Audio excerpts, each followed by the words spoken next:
नमस्कार, JP news से मैं संजय कुमार कर्ण लेकर आया हूँ जांच पड़ताल की इस कड़ी में मैं आज खगड़िया ज़िला के एक ऐसा हॉस्पिटल, एक गुमनाम हॉस्पिटल के सामने मैं खड़ा हूँ जिसके बारे में लोगों को ज़्यादा जानकारी नहीं है। इनके हॉस्पिटल के अगल बगल के जितने भी मोहल्ला होगा शायद उन्हीं को इसके बारे में जानकारी होगा। आप देख सकते हैं बिहार सरकार कार्यालय, जिला देशी चिकित्सा पदाधिकारी, जिला संयुक्त औषधालय खगड़िया। उस बोर्ड को दिखाइए थोड़ा सा कि जिला स्वास्थ्य विभाग, जिला आयुष समिति खगड़िया, जिला संयुक्त औषधालय गौशाला रोड सनहौली। इसमें आप हम थोड़ा बात करेंगे। यहाँ पर थोड़ा सा ये पेशेंट लोग भी हैं यहाँ पर इस हॉस्पिटल में, और थोड़ा सा हॉस्पिटल का लुक अंदर का थोड़ा दिखा दीजिए।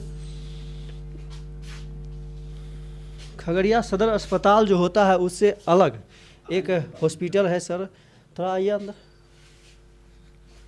यहाँ देखिए सर बैठे हुए हैं, डॉक्टर साहब हैं यहाँ पे, और ये पेशेंट को भी सेवा दे रहे हैं। पेशेंट भी हैं, थोड़ा सर से हम बात भी करेंगे। और थोड़ा सा मैडम इधर आ जाते हैं सर। और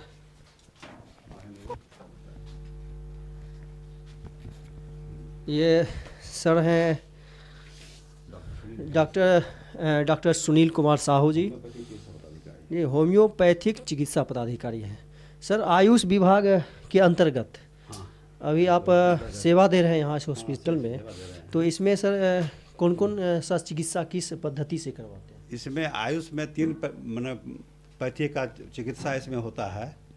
एक है आपका आयुर्वेद, एक है होम्योपैथिक, दूसरा है आपको है यूनानी। अभी फ़िलहाल में जो आयुर्वेदिक डॉक्टर हैं वो अभी वर्तमान में खाली पोस्ट है इस हॉस्पिटल में, और यूनानी का भी जो डॉक्टर हैं उनका भी बहुत दिनों से खाली है। अभी करंट में बिहार सरकार नया बहाली वगैरह सब किया है, तो हो सकता है संभवतः एक सप्ताह 10 दिन में कुछ डॉक्टर हम लोग के यहाँ आ जाए। अब सर यहाँ अगल बगल के बहुत सारे जो अगल बगल के मोहल्ला के लोग होंगे, केवल उन्हीं को जानकारी होगा, ज़्यादा भीड़ नहीं लगती? कोई बात नहीं है। यहाँ के बहुत दूर दूर के मानर से आते हैं, बाहर से लोग बेगूसराय तक के आते हैं, थानावीपुर से आते हैं, लोकल में भी आते हैं, सिर्फ मानर बहुत सारा आते हैं, बछौता के आते हैं, कुछ उस पार के। आज भी पेशेंट जयप्रकाश नगर के देखिए आया हुआ है, गरपुरा का था कल भी, समझ गए ना। जयप्रकाश नगर का भी था पेशेंट। ऐसी कोई बात नहीं है, पेशेंट आते हैं थोड़ा कम, लेकिन यहाँ के इंफ्रास्ट्रक्चर बहुत पुअर है। हम लोग एक प्राइवेट बिल्डिंग में ये मकान चलती है।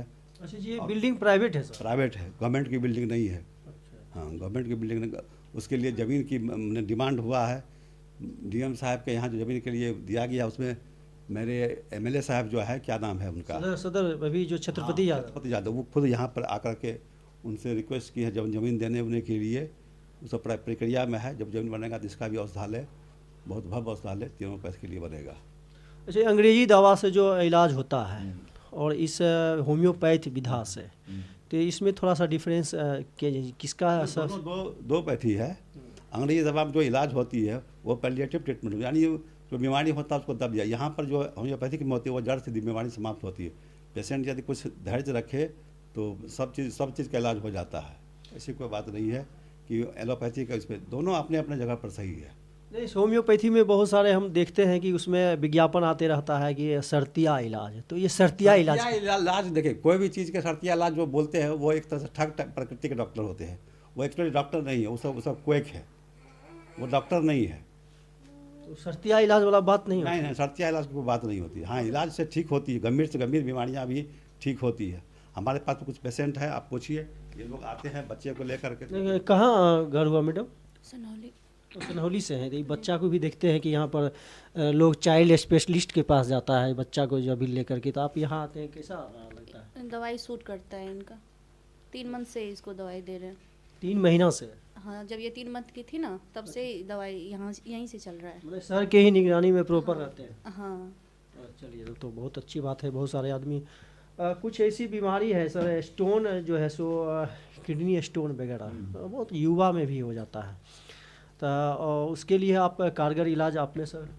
स्टोन होने के लिए सबसे कारगर इलाज हमारे पैथिक में दवा पूछ रहे हैं। होम्योपैथी में कितना कारगर है कि वो लोग? होम्योपैथिक में इलाज तो ऐसे सिम्टमेटिक इलाज होती है, जैसे सिम्टम्स के अनुसार जो रोगी लक्षण बताता है उसके अनुसार होती है। लेकिन कुछ मुख्य दवाइयाँ जैसे हम लोगों के यहाँ है, जैसे कि बरबड़िस, फलगड़िस, मदर टिंचर में यदि 10-10 बूंद 3 बार लिया जाए तो कुछ दिनों में समाप्त हो जाती है। इसके अलावा सारसा पेरिला है। इसके बाद बाकी अनेकों दवा हम लोग के यहाँ है। पेशेंट जो सिम्टम्स देते हैं उसके आधार पर चुनाव किया जाता है दवा का, और तब दवा को दिया जाता है। बहुत सारे डॉक्टर कोई फिक्स दवा हम लोग के ऐसे होते नहीं है, कुछ मुख्य दवा सब है, जैसे यही सब दीजिए तो आराम मिलेगा आपको। अच्छा, युवा लोग को अच्छा ये स्टोन यदि किडनी में और गॉल ब्लैडर में तो इसका कैसा क्या सिम्टम लोग को पता चल जाता है ताकि जल्द से जल्द डॉक्टर के पास आ अब स्टोन कहाँ की बात, किडनी की बात कर रहे हैं? किडनी 2 होता है, लेफ्ट में राइट में। तो पेशेंट को कमर के पास में जो है थोड़ा सा दर्द करेगा आपका, फिर पेशाब रुक रुक के होगा, पेशाब करने में थोड़ी सी तकलीफ होगा, ये सब कंप्लेंट उसमें दर्द भी करता है। और स्टोन ज़्यादा बड़ा होगा तो पेशाब को लेने में तकलीफ होगी, इसीलिए उसका इलाज कराना जरूरी है। इस टाइप का सिम्टम यदि रोगी को लोग को पता चले तो क्विकली जो है सो डॉक्टर के संपर्क में होना चाहिए। क्विकली तो कुछ दिन के बाद पता चल ही जाता। हाँ, करना दवा खाने से आपको माना 90% केसेस में हम लोग यदि अर्ली पेशेंट आता है हम लोग के यहाँ वो ठीक हो जाता है। चलिए सर, बहुत बहुत धन्यवाद। हमारे चैनल को आपने बताया और दर्शक को भी मैं कहता हूँ JP न्यूज़ 23 फेसबुक न्यूज़ को भी हम बधाई देते हैं। चलिए हमारे अस्पताल में आए इसके लिए शुभकामनाएं, क्योंकि आप भी प्रचार प्रसार कीजिए। हाँ, थोड़ी सी कमी यहाँ पर इंफ्रास्ट्रक्चर की बहुत कमी है, उसको भी लाइट में लाइए लोगों को। हम लोग तो भाई सरकार के अधीन में है, आप लोग जागरूक होइएगा तो हम लोगों का भी होगा। जनता का काम, पेशेंट का जनता का भलाई होगा इसमें। हाँ, तो इसमें जो है जितने भी Facebook JP news 23 Facebook page के जितने भी दर्शक हैं कृपया इस कंटेंट को लाइक करें, शेयर करें, फॉलो करें और यूट्यूब चैनल JP न्यूज़ 333 को सब्सक्राइब करें, ज़्यादा से ज़्यादा इसको शेयर करें ताकि यहाँ जो खगड़िया में इस प्रकार का होम्योपैथिक का जो इलाज होता है, एक हॉस्पिटल है यहाँ, ज़्यादा से ज़्यादा प्रचार हो और सरकार की कानों तक पहुँचे ताकि इसके जो इंफ्रास्ट्रक्चर है और जो भी सुविधाएं हैं यहाँ मुहैया कराने में मदद पहुँचाने में आप कार्य करें। बहुत बहुत धन्यवाद।